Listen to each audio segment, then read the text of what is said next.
હાજી મિત્રો, કેમ છો? મજામાં ને?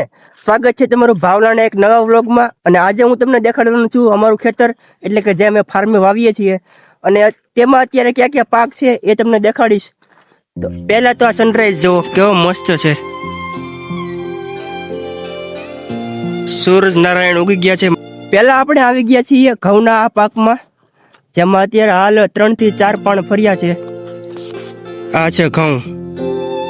તેની જ બાજુમાં છે ચણા, જેમાં આપણે પાછલી વાર જે ઓલા મીંદડા હાંક્યા હતા બેલી, આમાં અત્યારે હાલ પાણી નથી પાતા, કારણ કે જે ચણા છે એ ફૂલ ઉગાડે પછી આમાં પાણી પાવાનું હોય છે.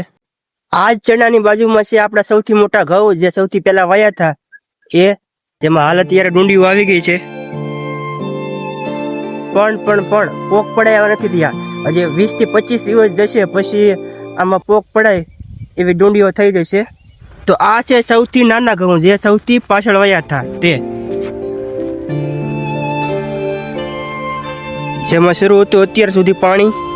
આ ઘઉંની બાજુમાં છે આપણી કાંજીની ડુંગળી, જે કંઈક આવી થઈ છે. આમાં ફરી પાછું પાણી શરૂ કર્યું છે પાવાનું, ને જેમાં આવી ગયા છે લાટ બધા મોગરા, જે અમારે ફૂટવા પડશે હમણાં થોડાક દિવસમાં.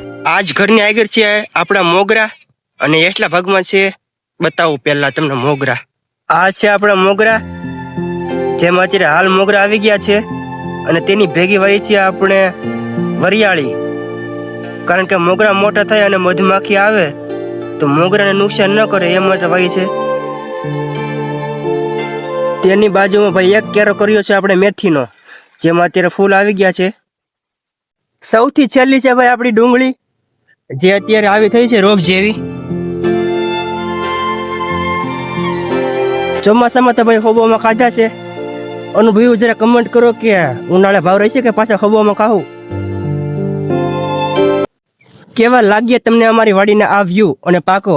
આ છે આપણો ટગો, જે મોટે ભાગે ખેતરમાં નિંદામણ દૂર કરવામાં મદદ કરે છે, અને ઘણા લોકો છે તેના દવા છાંટવા મદદ કરે છે, પણ એ માટે આપણે અહીંયા મોટર જે લગાડવી પડે એ નથી લગાડેલી. અત્યારે આપણે મુખ્યત્વે આનો યુઝ કરીએ છીએ વાવણીમાં અને નિંદામણ દૂર કરવામાં. મારો પહેલાનો જેણે વિડીયો જોયો હોય એને ખબર જ છે કે આપણે આનું ગુલામનું નામ છે શું પડ્યું છે, જરા કમેન્ટ કરી દેજો. અને બસ આવા જ વિડીયો માટે બન્યા રહો અમારી ચેનલ પર. અને જો તમે અમારી ચેનલ સબસ્ક્રાઇબ ન કરી હોય તો કરી લેજો. આભાર તમારો.